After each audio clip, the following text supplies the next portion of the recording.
How's it going? It's going great. We had a tree fall this weekend, but I guess we're going to survive. Didn't you have a tree fall a few weeks ago, too? Yes, but it'll be okay. Hey guys, welcome into Tangled Heart Strings. How are you guys doing?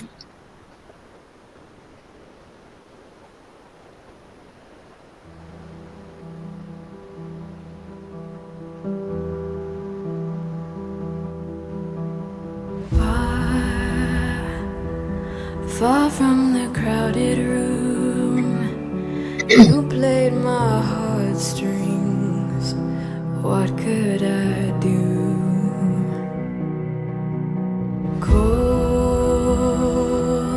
Caught by the light in you, the prospect of something new, too good to be true.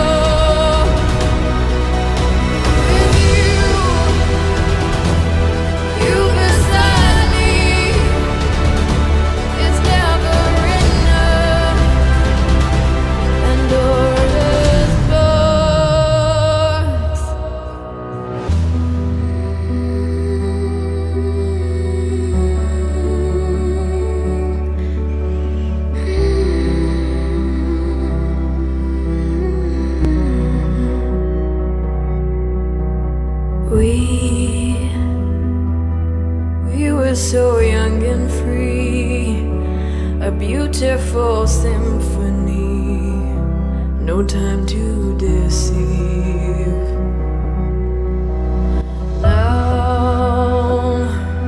Now all the love has gone. We traded our innocence, tried to stay strong.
Hey there guys. It's been a little while and boy have we missed you. I know that everyday life gets in the way and sometimes we turn to the internet for advice. Yeah, today it's just too easy to pick up your phone and open up Reddit and ask away. So we thought it would be a good idea to open up Reddit ourselves and offer our opinions. So, first one I picked up kind of had me flabbergasted, but we're going to read it anyways. It says, I, 28 male, don't know how to tell my girlfriend, 25 female, that she reeks of piss. Starts off, I am living with my girlfriend, 25 female, of 2 years in a 2-bedroom apartment. She has a condition triggered by her medication that causes her to occasionally have accidents in her sleep. I understand this is her personal struggle first and foremost, so I don't fault her at all. He goes on to go and explain that they do stay in separate bedrooms and that he doesn't know how to explain this to her. And I kind of feel bad for him, but I feel bad for her also. because it's a medical condition. It's something that her medication causes her to have. So my suggestion would be to address this lightly and explain to her, it's kind of like what I call a smoker's nose. It's where if you're a smoker, you can't smell the smell, but if you walk past a smoker, you can smell it.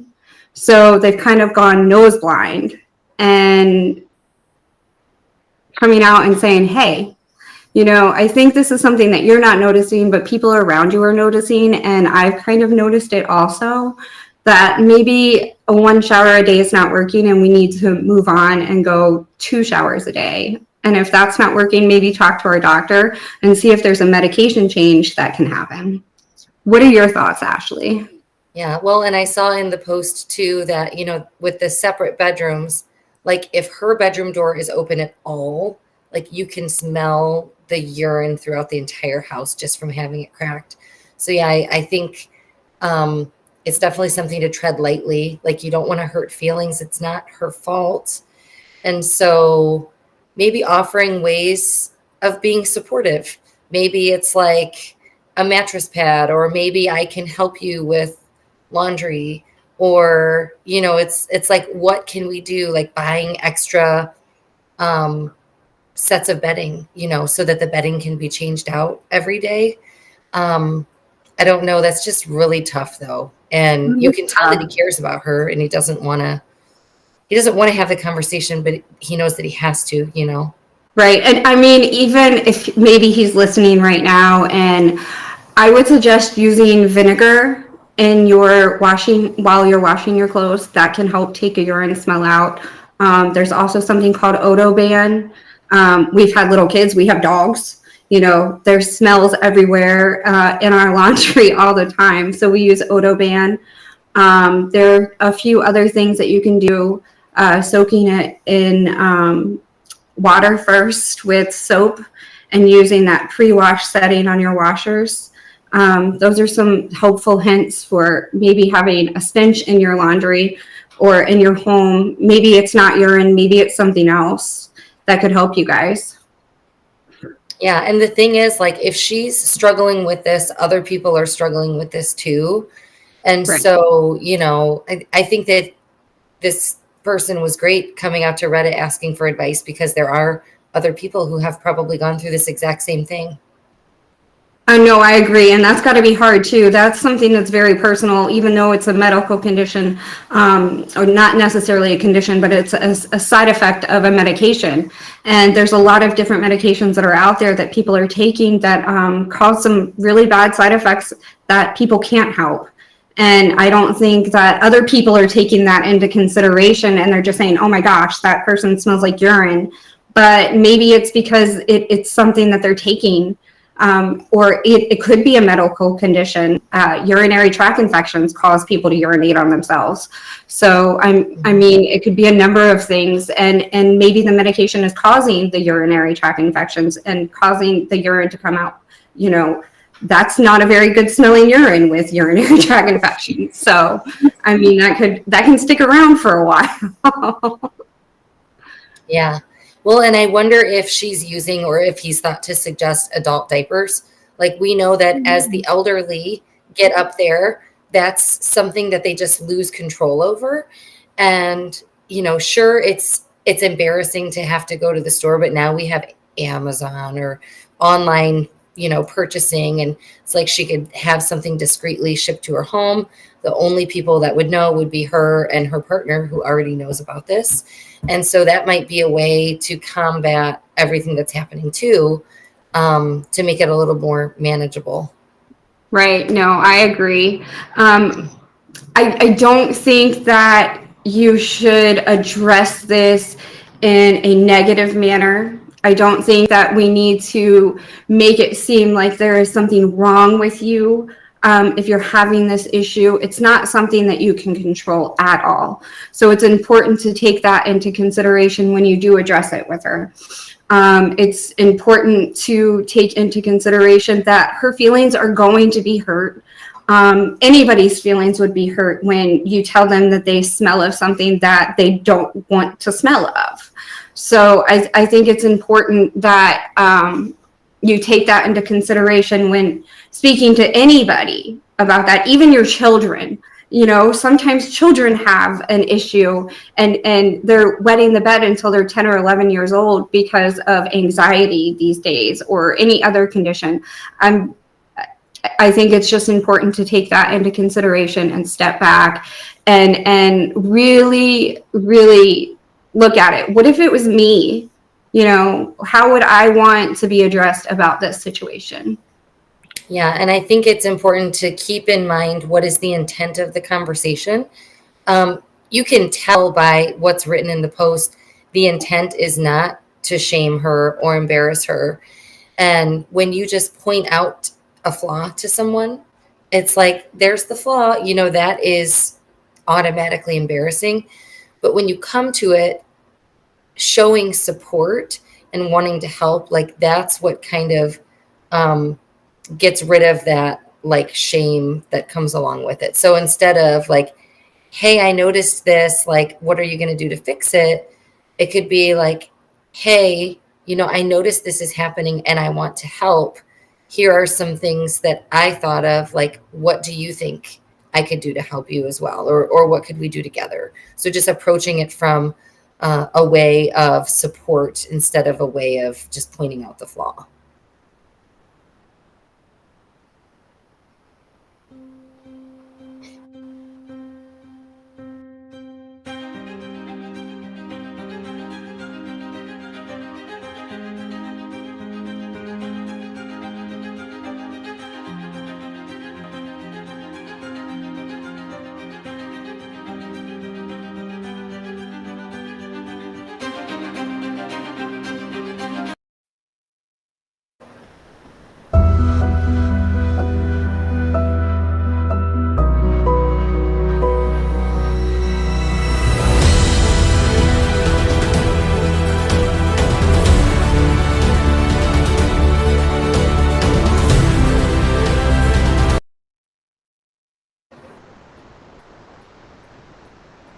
All right. I would like to share with you guys another Reddit post that we came across. So this one says, a 25-year-old female found saved TikTok thirst traps on my boyfriend's 29 male phone. How do I bring this up? So the context. My boyfriend, 29 male, and I, 25 female, have been together for almost 3 years, living together for 1, and we have a cat. We talked about marriage, so to me, things feel very serious.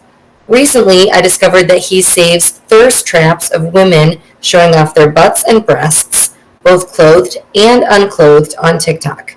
I feel upset and uncertain about how to handle this. He doesn't know that I know. For context, we both have each other's passwords and are open about it, so there's no issue with privacy here. I just feel unsure about how to approach the topic with him.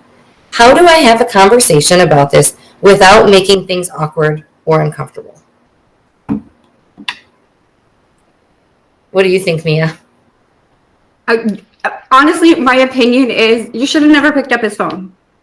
To be honest, you should have never picked up his phone. You shouldn't know what's on their phone. There are definitely times that you need to know what's on their phone, but this is not one of them. What is on social media is personal, and you should never pick up anybody's phone and be like, hey, I see you have thirst traps.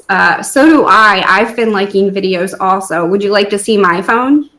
Because that's exactly where I'm feeling with that, because everyone likes videos, whether it be for the sound, maybe it's for the person itself, maybe it's the message that's coming across, maybe it's the song that's playing, maybe it's not even because the person looks good, it's because of what that person is saying. So how are we going to know that that's actually a thirst trap? Yeah, I think like there are situations, like number one, she said it's not a privacy thing. They have each other's passwords. Like for all we know, he could have said, hey, can you grab my phone and look in the blah, blah, blah app for something? Like we don't know why she was on his phone, but she had his permission. So for me, I feel like she came across something that made her uncomfortable, and he was okay with her seeing what was on his phone. So to me, I feel like if your partner is liking things or following accounts that makes you uncomfortable, like you do have a talk about it. Like she said, he doesn't know that I know that he follows these posts, but he knows that, I access his phone and he accesses mine. So I think just being honest about feelings and why you feel that way.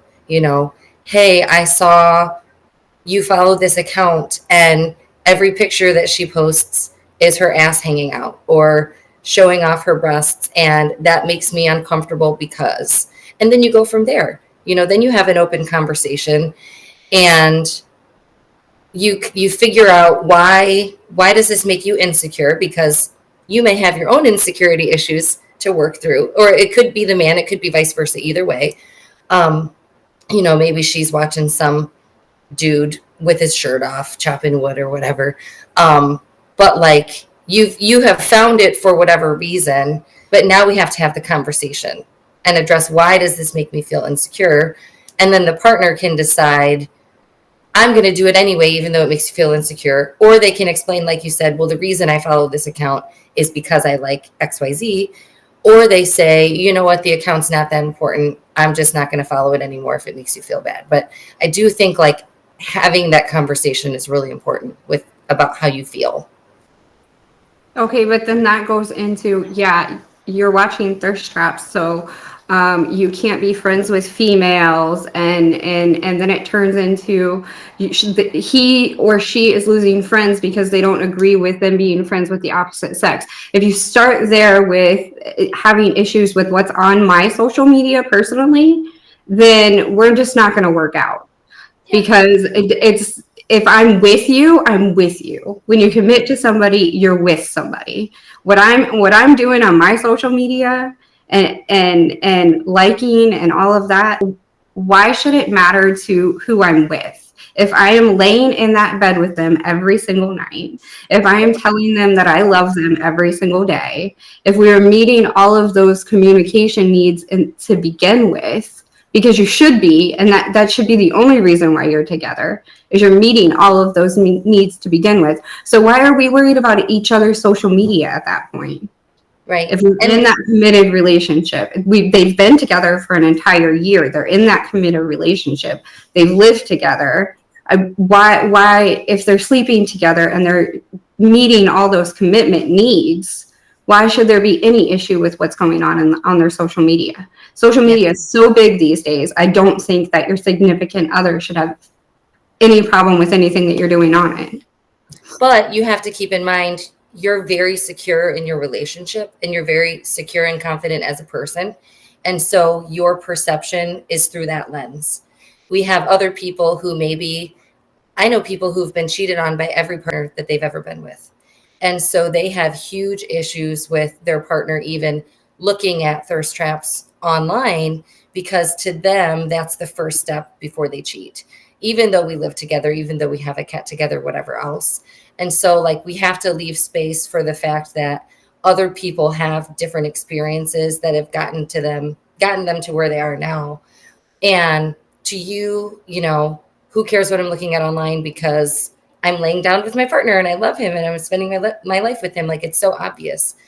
But to other people, like, you're absolutely right. This relationship just might not work out, because if one person has this set of like standards with what commitment and loyalty means, and another person has this set of standards, like those standards are not aligned. And it's not even about one's right or one's wrong.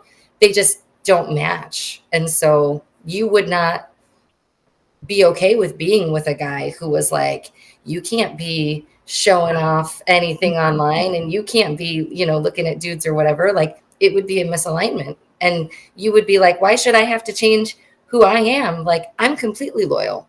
And so I think you're very fortunate to be in the situation that you're in with your partner. I am fortunate to be able to be in the relationship. I won't say necessarily situation, because situation changes from day to day, but I'm lucky to be in the relationship that I am in. But I also want to put it out there. If you're laying down with the person that you say that you love and you're committed to that person, it really shouldn't matter. And if you have an issue with it, you need to look at yourself and why do I have these insecurities? Is it because they're not saying these things to me? Then that needs to be addressed, because that commitment and that communication is not there. So you need to open it up and then bring that communication back in. Yeah. And I think that's why, like, having the conversation, looking first at why am I insecure about this? Why does this bother me? And then having that conversation with your partner. Because like I said, some partners might be like, oh my gosh, I didn't realize that it made you feel that way. I don't want to make you feel that way. Like, I won't do that anymore. And other partners might be like, no, that's stupid. I'm not doing anything wrong. I'm not going to change anything. If you feel insecure, that's your issue. And then the other person has to either decide, I'm going to work through that insecurity and I'm going to be okay with it.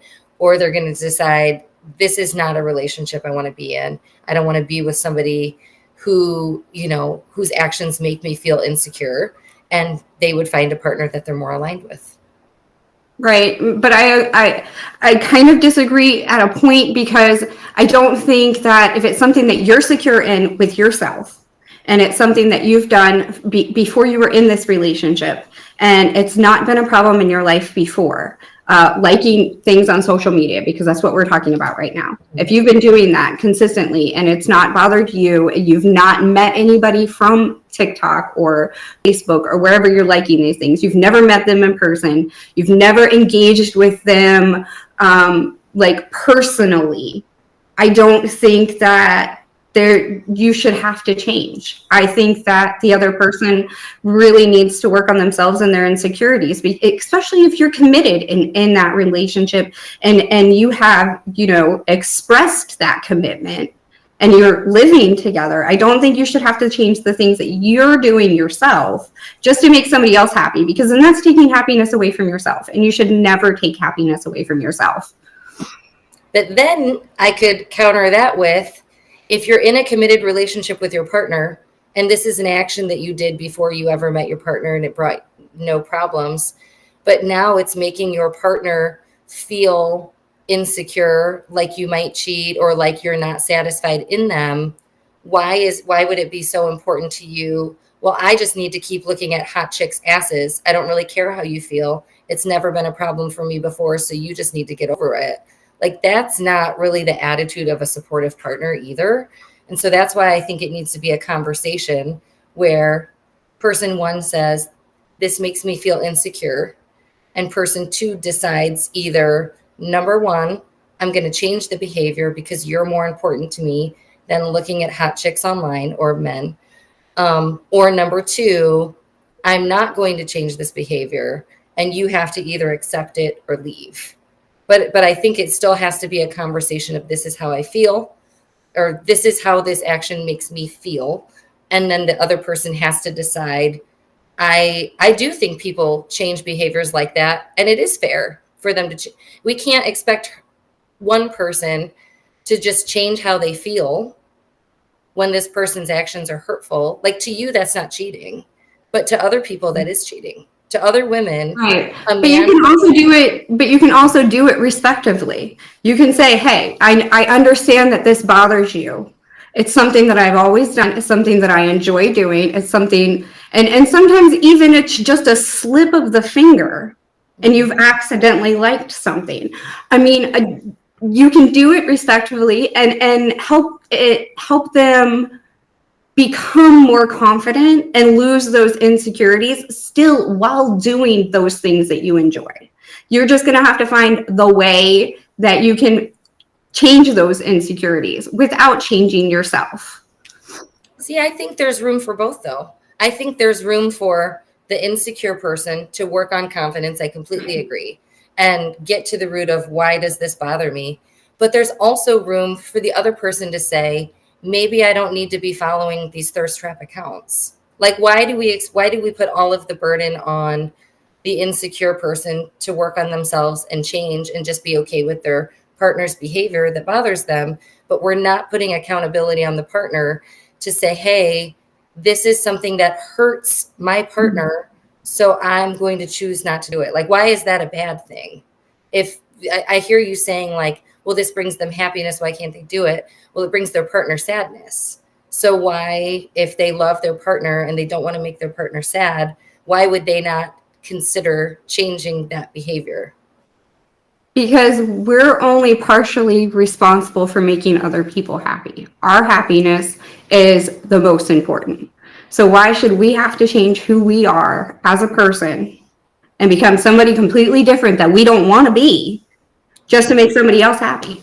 Yeah, I definitely agree. We should not be changing who we are to try to appease or accommodate another person. But then I would say, like, is following a thirst trap, does that define who someone is as a person?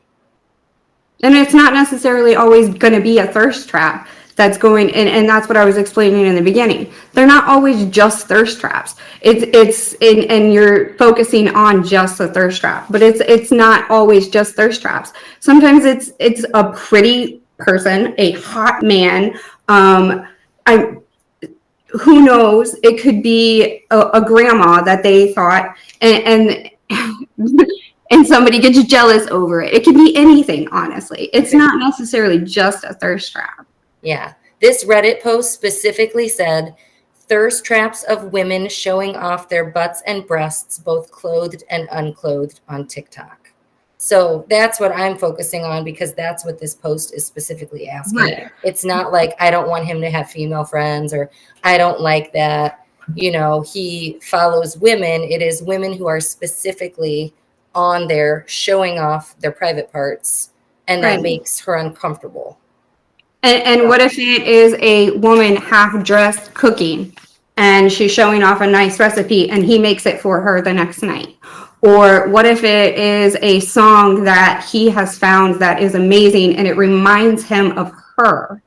So he liked it, so he could remember that. And it just happened to be a very pretty woman that's half dressed. Yeah, it could be. And you don't think about those things when jealousy plays a part. You don't think about those things. Yeah. And maybe it was an outfit that he absolutely adored and thought would look amazing on her. So he saved that video and he was going to buy that outfit for her. And because she got upset about it, now she doesn't get the outfit, and maybe she's out of boyfriend. I think the things you're saying are very unlikely. They are possible, yes. But most thirst trap accounts are women just showing off their titties and asses. But you're right, other things too. I make thirst traps. I'll admit it 100%. I do have a 98% following of men followers. Mm-hmm. Most of them, some of their wives even follow me. Mm-hmm. But that's because I am very adamant that I am happy in my relationship. Mm-hmm. And most of these women that are out here making those thirst traps are very, very happy and secure in their relationships. They're not out here looking for other men to become part of their relationship. So it's just coming from both sides. I'm on the opposite side of that also. So why are we getting upset when there's women out there that are making thirst traps that are so secure in their relationship that your husband never has a chance?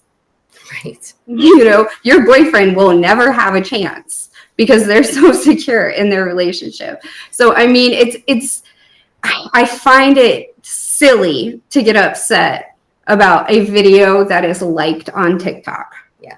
Because there are so many reasons behind why that video could be liked. Yeah. Do you think that the men who like your videos want to buy the outfit you're wearing for their wife? Sometimes, yes. Sometimes. Absolutely. There's been a few outfits that people that have followed have asked me where I've gotten it from, and they have purchased it for their wives. So, I mean, this is from experience, or a pair of sneakers that I'm wearing, or maybe my necklace. I've had several people ask me where I've gotten my necklace from. It's a multitude of reasons on why people are going to ask me those questions. There's a multitude of reasons why people follow me. Sometimes it's because I give relationship advice to my followers. Sometimes it's because, I'm funny, or they like the sound that I'm playing, or, a lot of times, it's because of my boobs, but a lot of times it's not. So, I mean, a lot of couples that follow me, both the man and the wife, I mean, it's not a big deal to me. Yeah. It's not to you. And that's, again, Hmm. because your experience liking something on social media is not cheating. Like, cheating would be physical intimacy with another person. But to some, Without my permission, yes. yeah, I yes, mean, without asking me yes. or explaining to me that, you know, they have thoughts and feelings about somebody else. That's a whole nother subject. Yeah. But there are men and women who would view cheating as looking lustfully. I will say I'm divorced, but I will give credit to my husband, my ex-husband, is when a Victoria's Secret model commercial would come on, he would look away and he would look down and do something on his phone because he didn't want to be gawking at these women, because he didn't want me to think that he was looking at any other women like that.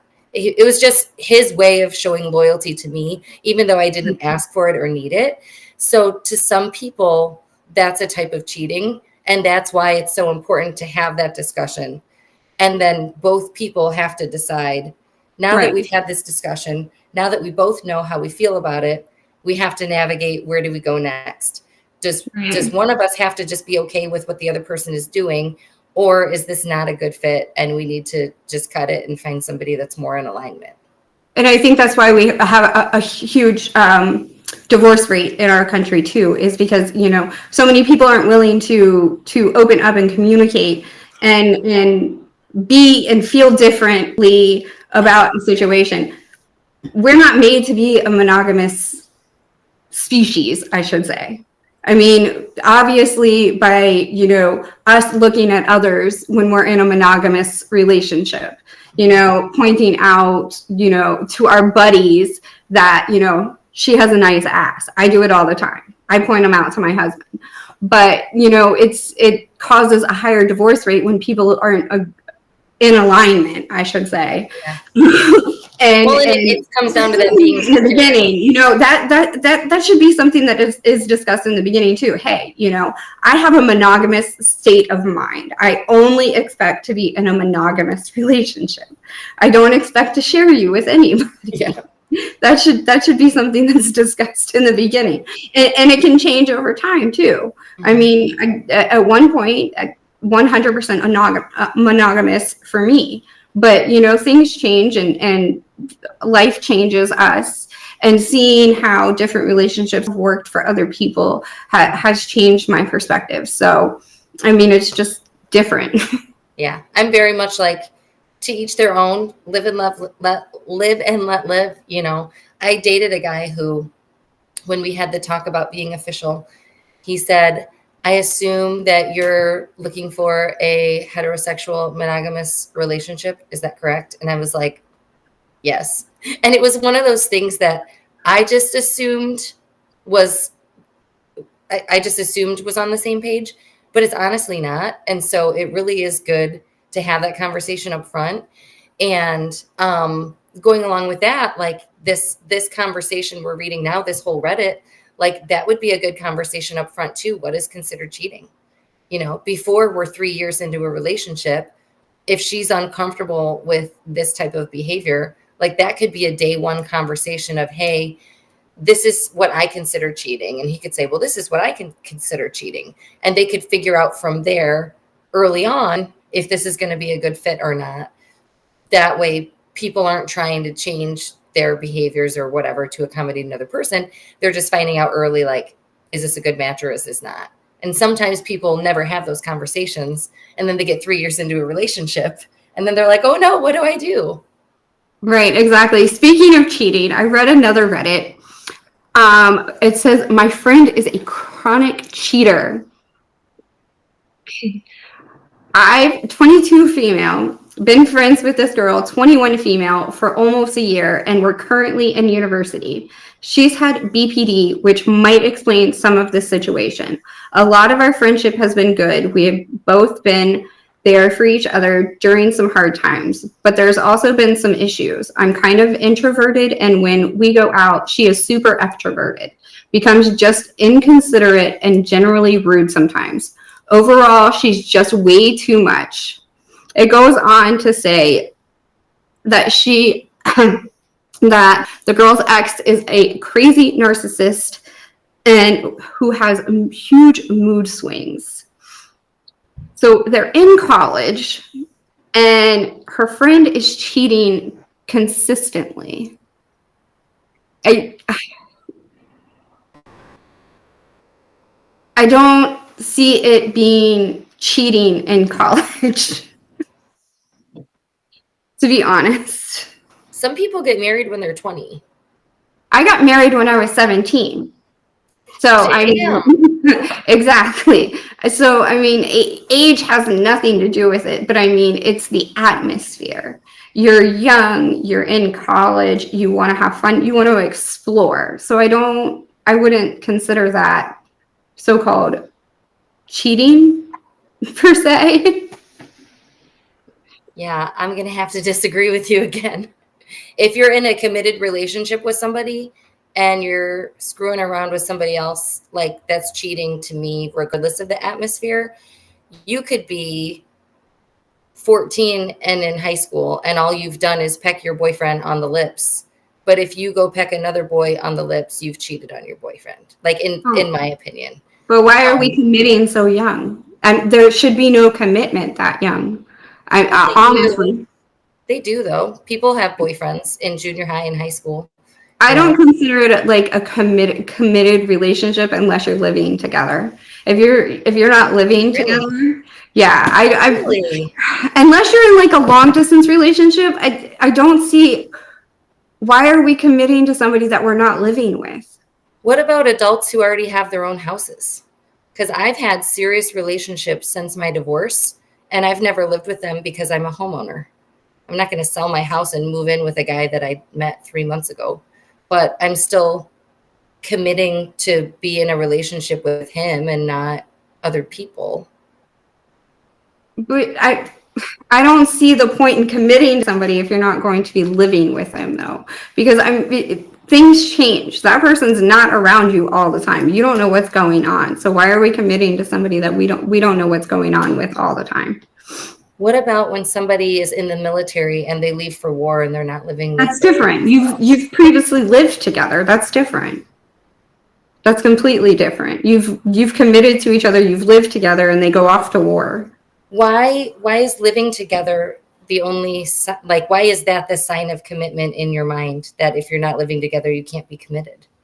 I'm curious. I've never heard that. I'm just curious where that's I don't feel like it's, if I'm not living with you, I don't know what you're doing every single night. I don't know where you're at when you're not with me. I don't know what's going on in your life. Whether what you tell me can be completely different, but when you're living with me, I know your schedule. I know what you eat. I know exactly where you're going. I know how much you spend on gas. I know all of these things about you. So then I'm completely 100% committed to you.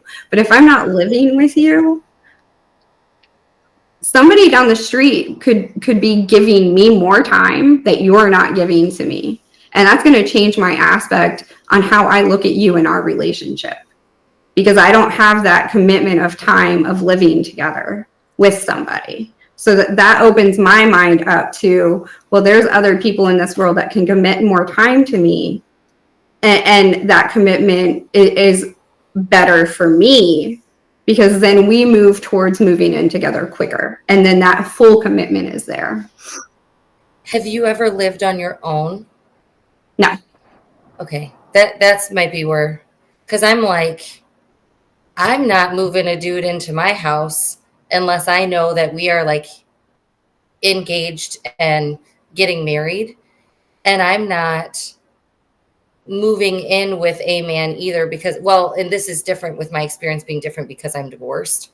Before my divorce, I felt the same. Like I moved right from my parents' house in with my husband. Like we moved my stuff in the week before my wedding, and I stayed the night at my dad's until the wedding night, and then I moved in with him. And so like I would have, at that time, I would have obviously not moved. It wouldn't have been as big of a deal to move in with somebody from my parents' house, but I own a whole ass house and I have children here. And so like if I started dating a guy, I dated a guy for over a year, and we were committed to each other, and we were exclusive, and we spent time together almost every day, even though we didn't spend the night together every day. But I knew what his schedule was, and he knew mine, and we had a joint Google Calendar that we did. We planned dates, and so like for me, if you've told someone we are in a committed exclusive relationship and you're doing relationshipy sexual stuff with another person, like to me, that's cheating regardless of age and context. So you used a different word there, though. Not just commitment. You used exclusive. That's different. Yeah. Well, usually you don't call someone your boyfriend unless you're exclusive, right? That's not true. That's not true. Well, in a monogamous relationship. No. No, because I mean, then you get into like polyamorous relationships where you're committed to several different people at one time. So in a monogamous, are you exclusive with any of those one people? No, because you're still dating around when you're poly. So it's different. I will say the majority of people currently are monogamous. Not all. There are polyamorous people, and it's a trend that's picking up more because it's being successful for people, and it's impossible for one person to meet every one of another person's needs anyway. So polyamory is picking up, but there's nothing in this post that suggests that they're in a polyamorous relationship. They're taking to understand what, at that point, they don't really know what polyamory is. And maybe that person is, her friend is going to become polyamorous later on in her life. So maybe that's just a trait of hers where it's not necessarily that she's cheating. She thinks it's okay for her to be out here and seeking relationships with different people because that's her mindset. So it's not cheating in her mind, but it's cheating in her friend's mind. Has she had a conversation with her boyfriend about that? Because if he believes that they are exclusive based on how their relationship has gone, and she's being polyamorous by herself and not disclosing that to him, that's cheating. Then he needs to walk away. Right, but he doesn't know. Well, you didn't read the whole post, so I guess I don't know. No, I didn't read the whole post. But at that point, you just walk away because, I mean, if you don't agree with what your partner's doing, then you walk away, period. Right. But I think, and again, since we didn't read the whole Especially thing. Especially at that age. Sure. Yeah. Yeah, what I saw, just what I heard you saying and what I saw briefly glancing at it was that, I don't know, I'm trying to like read through it. They might not even, she might not even, the short one says she's overly close to her toxic ex despite having a boyfriend. She's being secretive, dismissive, and her behavior feels disrespectful. So she doesn't even know if she's cheating. Exactly. Yeah. That's my whole point. That's in this one. That's my whole point. She doesn't even know what's going on. Yeah. And I'm unsure if I should confront her or let the friendship fade. I would.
All right. I want to read another Reddit post. We've got a whole bunch of them here for you guys today. We want to hear your opinions too. Feel free to throw what you guys think about these in the chat as well. Okay. Me, 20 female, and my boyfriend, 21 male, have been dating for almost a year and a half. We're now in a long distance relationship due to college, and we see each other once or twice every month or so. Every time there's something like my birthday or our anniversary or Valentine's Day, he refuses to post me, not even casual hangouts. He says it's okay if I post him, but he won't repost it. I'm starting to think he's hiding something from me, or hiding me from someone else. I'm also his first everything, and for the first 7 months, he didn't want anyone to know about our relationship, and I still haven't moved on from this, and it still hurts and makes me overthink. I frequently ask in a very direct way, so I don't know what to do or how to feel about this. I don't like being in a secretive relationship or having to chase someone around just for a simple 24-hour story. I don't get why it's so hard for him to just do it. Please help me with some advice. Oh, and then she added an edit. He's not very active on social media. She's slightly more active than him, but not by much. And it's not only her not being posted, but also not being a part of his real life outside of social media, like meeting family or friends. Both don't really know about them. She said, I understand it's his personal choice, and if I'm being selfish, I'd like to have some advice also for accepting the situation. Oof. Wait, That's how tough. long have they been together? Almost a year and a half, and she doesn't know his friends or family. My thoughts on this, to address the social media part, don't worry about social media. Stop worrying about other people's social media. Who cares? Who cares? If you're posting on yours, great. If you want to post him on yours, great. Do it. If he's not posting you, so what? Who cares? Yeah, I think the bigger red, because if he's not really active on social media, Exactly. He's not posting anything. I think that it would be a red flag if she like tagged him in something and then he untagged himself. Like that might be if he wouldn't end up showing. I know for me, I'm very active on social media. And if I was with a guy, I've dated guys who aren't on social media or who barely post. They might post once in a while. The one guy that I dated for over a year did not post often, but I told him, like, I would love for you to post me sometimes the way I post you. And he did. We'd go to a hockey game and he would post a picture of us and stuff like that. Even though it was a little out of his comfort zone, he knew that it made me feel like he was showing me off, like he was proud to be with me, which is how I felt about him. So I think for me, a bigger red flag is like not knowing the friends and family at this point. I agree. And them not really knowing about you. Like that's a long time. Maybe they do know about her though, but because it doesn't really address that. Maybe they do know about her. Maybe he is not comfortable with her meeting his family because his family's not that great. Maybe he is scared that she's not going to like his family, and that's going to be a red flag for her to run if they do meet. Maybe it's a situation where the family is toxic and he has a relationship for his younger siblings and not necessarily wanting for her to know them. Maybe it's a religious thing and she's a different religion than what his family is, and they're not going to accept her, and that's what he's scared of. Or maybe she's an atheist and they're Christian, and they don't agree on set morals, and it's a fear there.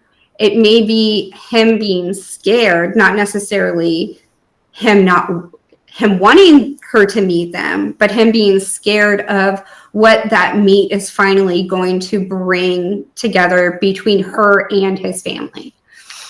Well, the post does say friends and family, and it says both don't really know about us. So maybe I still say all those fears. to be I'm gonna honest. say girl run. And I feel like you have such a big heart, Mia, that you just like always assume that people have great motives, and it seems like, I shouldn't like just say you do this, but like it feels to me like you make a lot of excuses, not excuses, but like you're trying to give people the benefit of the doubt. Like you're trying to believe the best. But I have found in my experience that that is usually false. And usually they are hiding you. And usually they don't want people to know about you.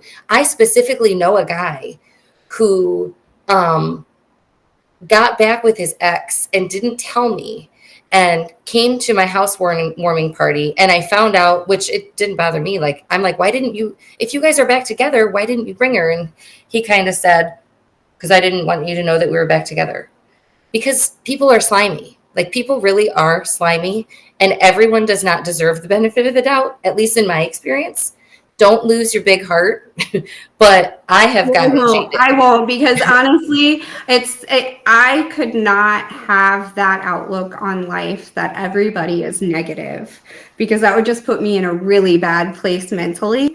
So having this open heart and giving everybody the benefit of the doubt, and logically thinking about situations rather than jumping to conclusions about people that I don't even know personally. I think having this big heart helps me out in life, especially with my mental health, because I would be a miserable person if I just had this negative outlook on everybody around me and thinking that everybody is just out to get me, because that's not a good outlook to have on life either. Yeah, and I'm very much like, in my life, I'm very positive. I'm very optimistic. I always find the silver lining. And I've always been a person who believes the best in people. But what I've seen over the past basically decade is that people do not always have the best intentions. And people often are sneaky, and they often are lying, and they often are trying to bend the rules and find loopholes to say I'm not doing anything wrong while actively doing things wrong. And it's not like me becoming a pessimist. It's just me kind of accepting reality that, like, sometimes what I'm looking for in a relationship and with my boundaries, like, isn't going to match somebody else. And I can give them the benefit of the doubt, and then they can do another thing, and I can give them the benefit of the doubt for that. And after there's like 7 or 8 things in a row that are red flags that I've been ignoring because I want this relationship to work, there comes a point where I go, this is just not what I want in a relationship. And I don't want a person who makes me feel this way. I don't want a person who makes me question all of these things. So I'm just going to be alone.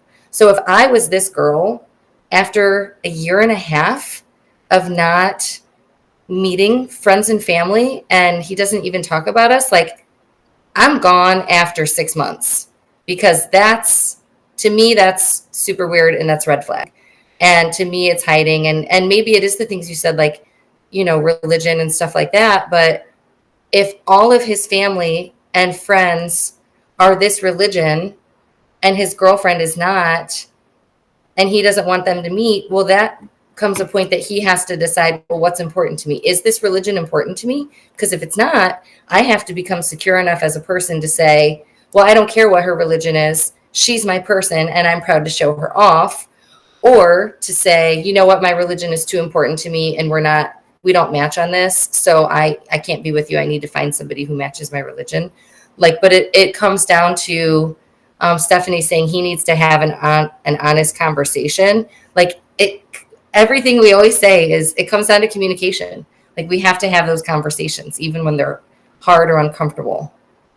I agree 100%. We do have to have that communication, but don't always look at everything or everyone being a bad person. I get that you've been through things in your life, and this goes out to everyone. Even if you've been through so much negativity in your life and you've just had everything thrown at you, if you look at everybody being a negative person, you're never going to find that happy person.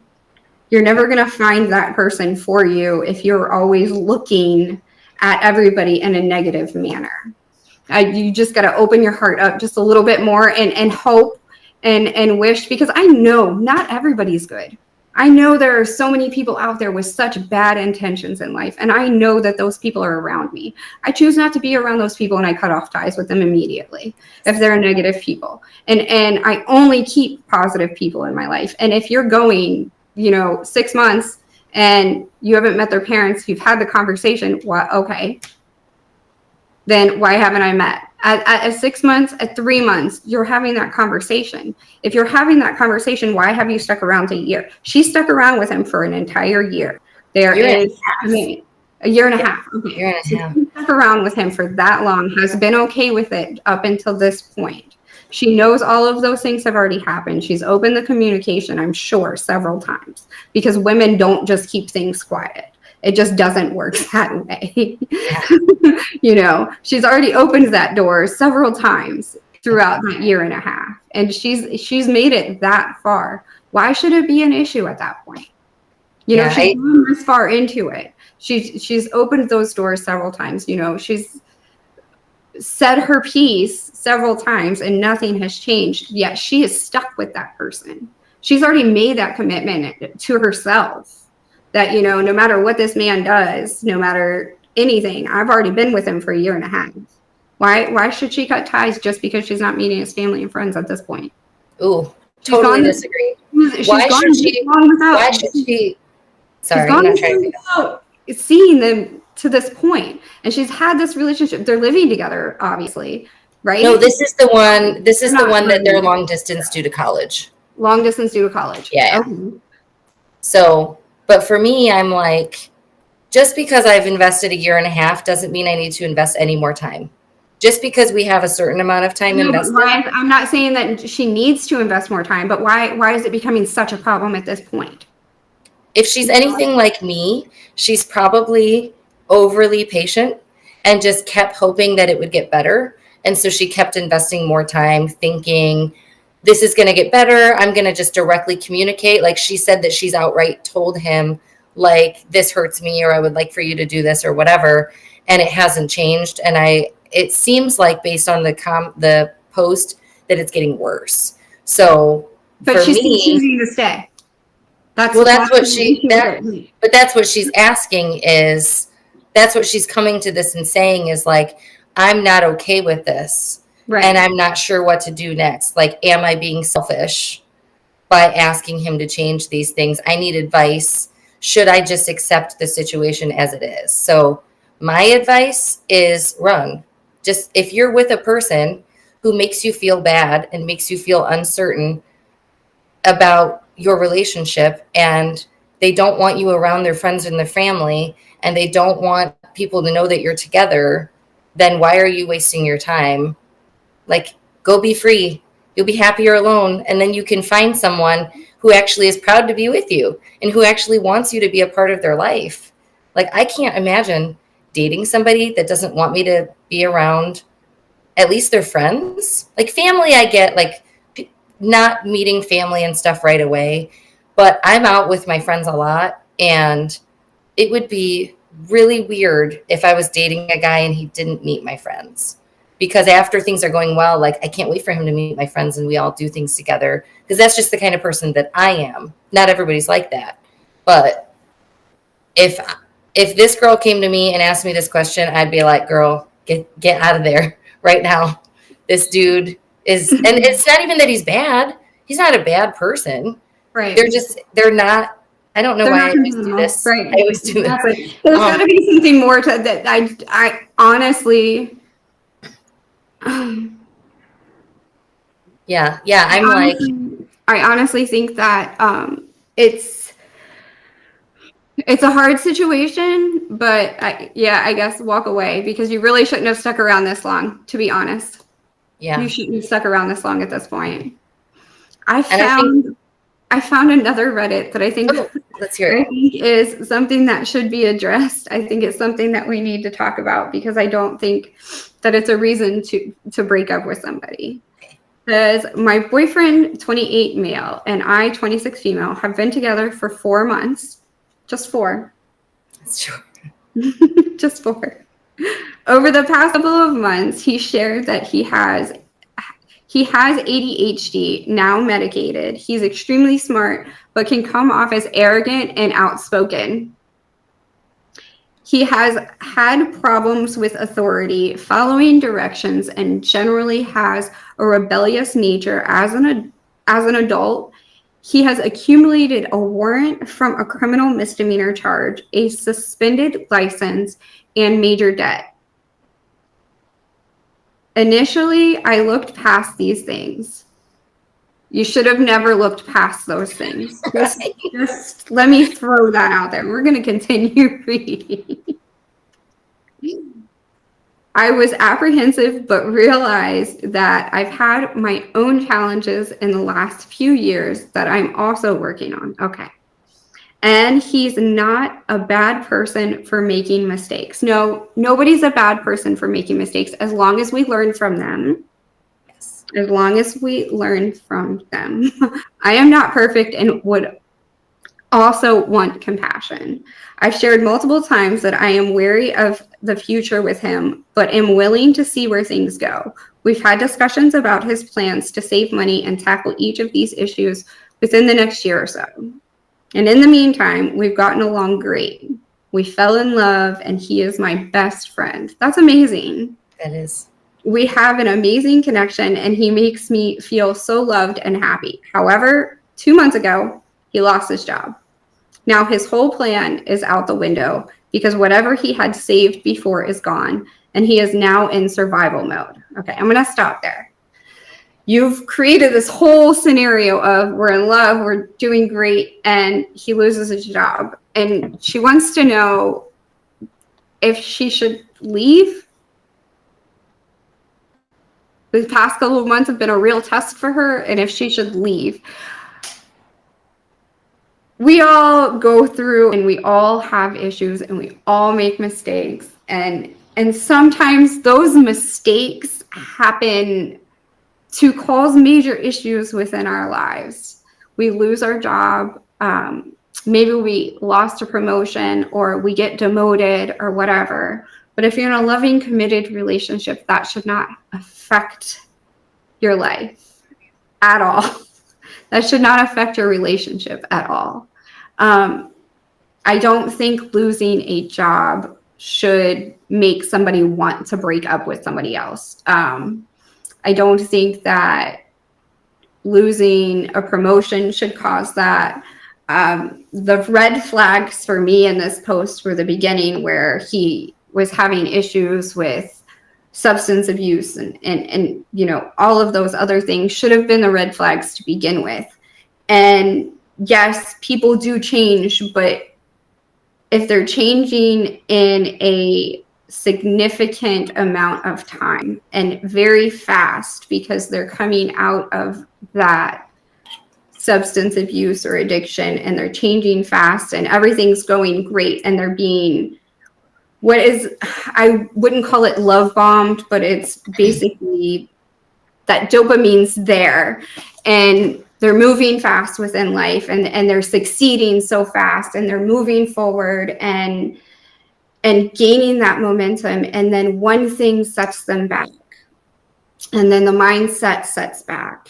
And then they have all of these issues. If you are with them and you're committed and you have created that best friend relationship, him losing his job shouldn't be the issue. You helping him back up out of this slump to get another job and move forward and create that plan again and start over with that plan, I think that would be the better way to go rather than just leaving and being like, oh, I'm done with you because you can't succeed in life. Having that best friend relationship, having that committed relationship isn't can he succeed on his own and can I succeed on my own? It's can we succeed together and move and make each other better people and be happy together and move forward. It's not going separate ways. It's moving together and doing things together and walking away from somebody that has succeeded so much and has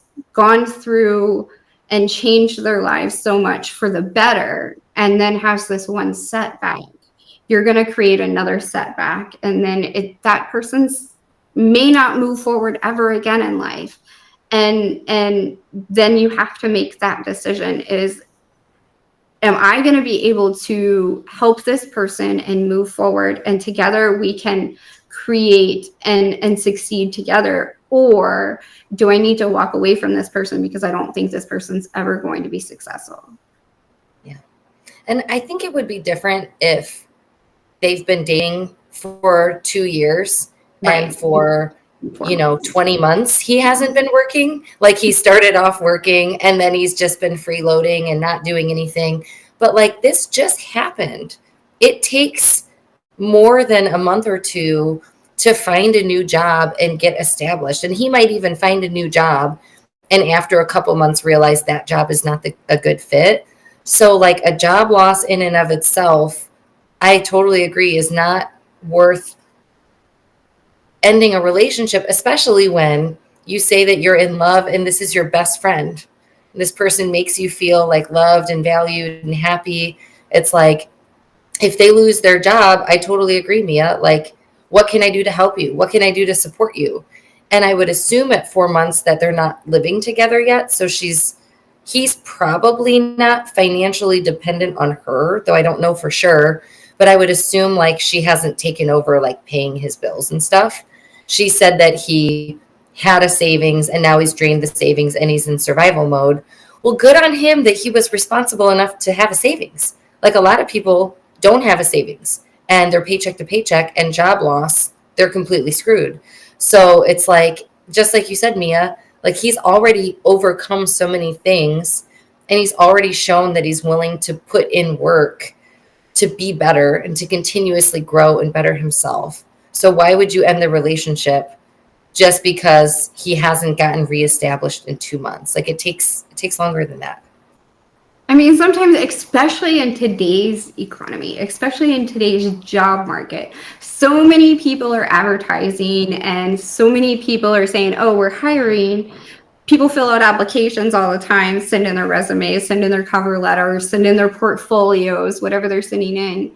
And that job's still open 6 months later because they are advertising for a position that's never going to be filled because the position needs to be filled, but they're still cutting budgets and costs, so they're not filling those positions, and they're just filling them with people that are already established in the companies. So it's not necessarily going to be easy at this time to even find a job. So it's a lot of hit and miss with even searching for a job, and depending on what field he's in, it just depends. That makes it even harder. Some of these fields are overrun right now. Yeah. Well, and I saw in the post, like, she asks, why should I wait till I'm in a bad place to cut him out of my life if I can just avoid it now? And like, I view that as like very fear driven. Mm-hmm. I'm afraid that in the future he'll become dependent on me. So I want to just cut it before it ever gets to that point. But like you've been talking about, if this is like your best friend and your partner, like, why don't you help them get back on their feet and find out how you can support them emotionally and mentally so that you can hopefully avoid, having to support them financially, if that's what her concern is, if she's concerned about supporting him financially. No, I agree 100%. Like, please don't bring yourself down enough to where you're in a bad place while you're doing it either. If it's going to put you in a bad place, then walk away. I'm honestly, because your happiness should not depend on anybody else but yourself.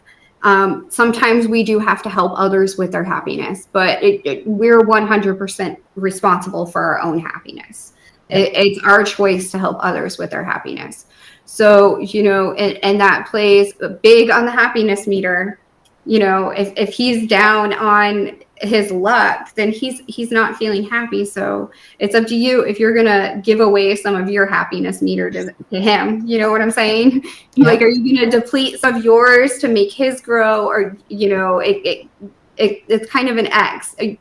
Do you want to align with each other? and create happiness together, or do you want to separate a little bit? And sometimes our happiness is down and theirs is up, and they're responsible for that and changing it and then aligning again. So it's important to know that you don't always have to give your happiness away either. So I mean, if it's going to affect your happiness, by all means, walk away. But if you're saying that he is your best friend and, you know, you have this love for each other, and then you're questioning it, that maybe that friendship that you think is there is really not there. It could be. Like some people, I value stability. I have a routine. All my bills are on auto pay. Like I like my stability in that way, but I also like we know I'm independent. And so I like the stability that I bring to my own life. I don't expect another person to bring stability to my life. I also don't want a person who's going to bring chaos to my life. I don't want someone that I wouldn't want to date somebody that I would have to take care of. Feel like I have another child I would have to clean up after and pay their bills and all of that kind of stuff. But I wouldn't drop somebody because they lost their job, 2 months good, and then they lost their job, and it's been 2 months of jobless. I personally would not drop a relationship for that. But there are people who value stability so deeply that they would say, hey, I don't care if this person's my best friend and if I'm in love. Like, this is a roller coaster that I can't handle. So you're totally right, Mia. Like, if you can't handle that instability of that little time, it's going bad on your happiness and your mental and emotional health. Like, you can walk away. But just so you know, whoever you are, if you're listening, like 2 months is not a long time in the job hunt world. I have a friend who's been looking for a job for like 6 months, and she puts like 20 to 30 out there every day. And she personalizes the cover letter. She has a PhD. She's like super qualified, and she's struggling to find a job. And so we just have to know, like, if you feel more stable on your own, that's okay. But anyone can experience a job loss at any time. Any company can restructure and drop people. It doesn't matter how high up on the chain they are. And it's going to take any person time to get back on their feet. And so if you really love and support somebody, like, you'll be patient with them and try to see what you can do to help them get back on their feet. Speaking of compatibility, wasn't there another Reddit post that you saw? I did, actually. So this one I thought was really interesting. It says, I, 20 male, spoke to my girlfriend, 20 female, to which she came out saying that she has intimacy issues. We've been dating for 14 months and never kissed once. What sparked me to talk to her about it was after a long date, I thought I had the perfect conditions to finally kiss her. I thought finally she would think these are the conditions in which she'd no longer feel nervous.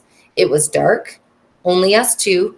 She was touching my face, chest, thigh, and we were just talking, sitting next to each other on a bench. It was 42 degrees Fahrenheit out, 5 degrees Celsius. This is relevant. After a little bit of talking, she said we should leave and head home. Feeling a little defeated, I hugged her and said, I was hoping I could finally kiss you. To which she instantaneously replied, it's too cold for that. Confused, I said, really? I don't feel that cold. And she said, that's because you never get cold. So feeling defeated, I just caved in and decided that we should go home. Truthfully, I'll try to just summarize the rest of it. But basically, he said it made him angry for days. It's making him sad. It's making him miserable. He confronted her about it via text message. She admitted that she has intimacy issues and that she feels really sorry about it. But she's saying it's because of her past. Intimacy issues are caused from her past. She gets the ick from intimacy. And so it's not him. It's just intimacy in general. But she said it seems to happen just when she's facing him. So they can mess around when he's not facing her, and that's fine. But when he's facing her, she just can't do it. And so he doesn't know where to move forward. He says, I personally don't see any effort in solving these fears. It's been over 14 months. She never told me about these fears. Only after I basically probed and asked questions. And I'm getting tired of the excuses. She's never initiated anything. Even though there have been opportunities, I don't know what to do anymore. So he feels like she has kind of white lied to him, and he doesn't really know how to move forward. There is no moving forward in that. Honestly, I don't think there is moving forward in that. I mean, it's her intimacy issues are her issue. It's not something that he should have to deal with. No. If especially if intimacy is a big important thing for him, that at this point, I think he should move on. That's my personal opinion on that one. It's my only opinion on that one, to be truthful. Yes. I mean, intimacy is a huge thing with me. Like, you know, intimacy is important to create that loving, and for somebody to feel loved, to create that loving feeling. I think intimacy is so important. And there are people out there, I know people personally, that intimacy does not matter to them. It's not something that they're interested in. I know people that are in their 40s and 50s that are still virgins because intimacy is nothing to them. They don't want anything to do with intimacy. But those people cannot lead other people on thinking that and creating a relationship without intimacy, especially a committed relationship where you want to move forward and move forward into either living together or getting married. I don't think that you can move forward in any relationship without some sort of intimacy. Do you think, you mentioned knowing people in their 40s and 50s, do you think they're asexual? Yes. I know one definitely is, and then another one is just, it doesn't matter.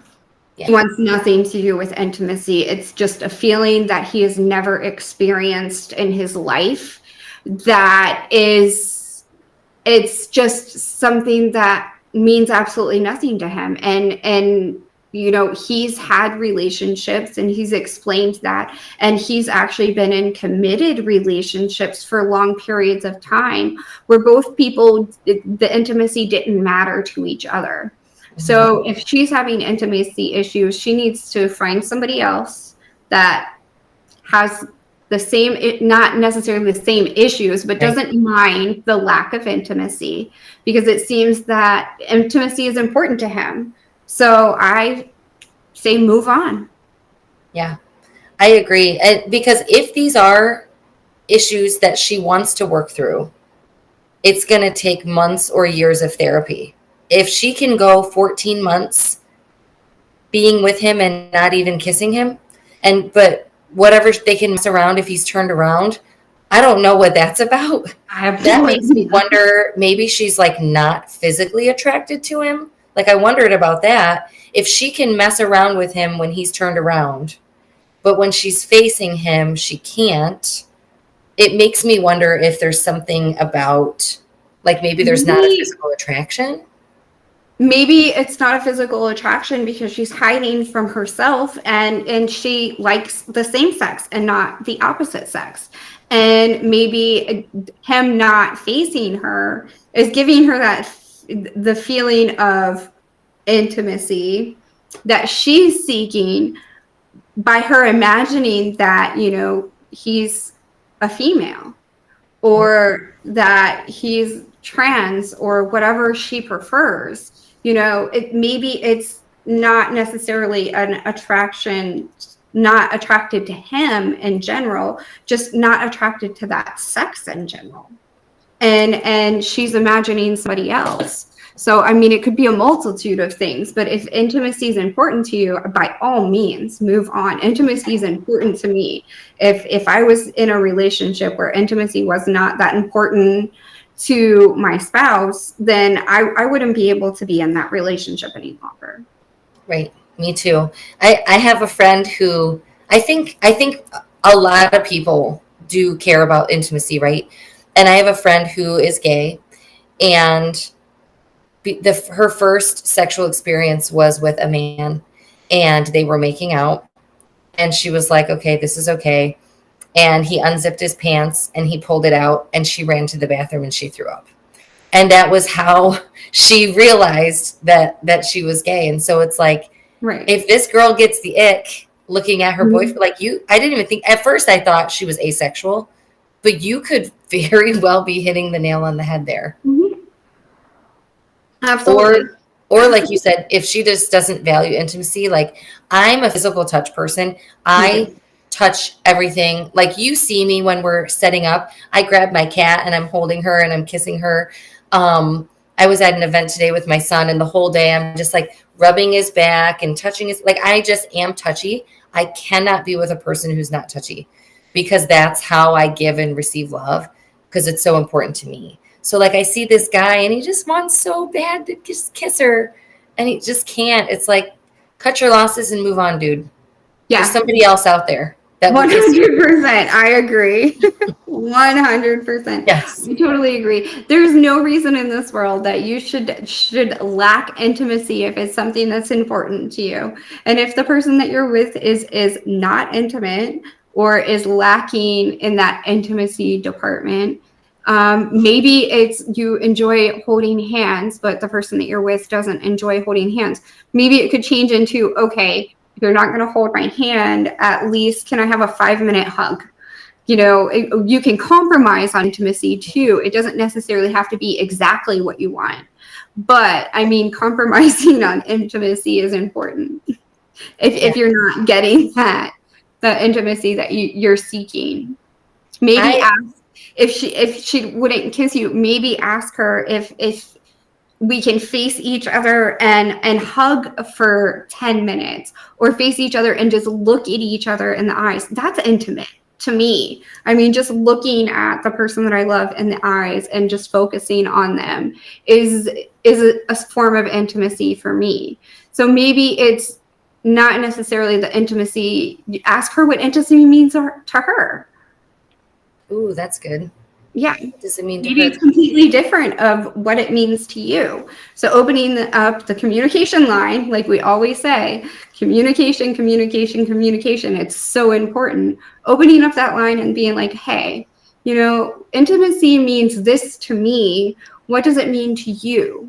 Or if you're not comfortable asking, send a text, write a note, and be like, hey, maybe we can totally find out what your intimacy issues are while we find out what my intimacy issues are also, because we're not aligning on that perspective. Yep. And when it's not aligning for this many months with this many conversations, it's okay to move on. It doesn't make you a bad person, dude. And someone out there wants to kiss you. Someone out there, Mia wants to kiss you. I want to kiss everybody. That's the problem. Yeah, I'm like, I'll do the 10 minutes of staring into each other's eyes, but then we have to make out. So that's still part of the cup. It's that time again. We're coming to the end of the show, and I want to make sure that you guys know that we are back every Sunday again at 9:30 p.m. And we'll be here to go ahead and read you some more Reddits, give you our opinions, Ashley's and mine. We don't always agree, but we do. Different perspectives, you know? Absolutely. Absolutely. But until next time, tell somebody that you love them. Smile and tell somebody that they're amazing tomorrow when you wake up.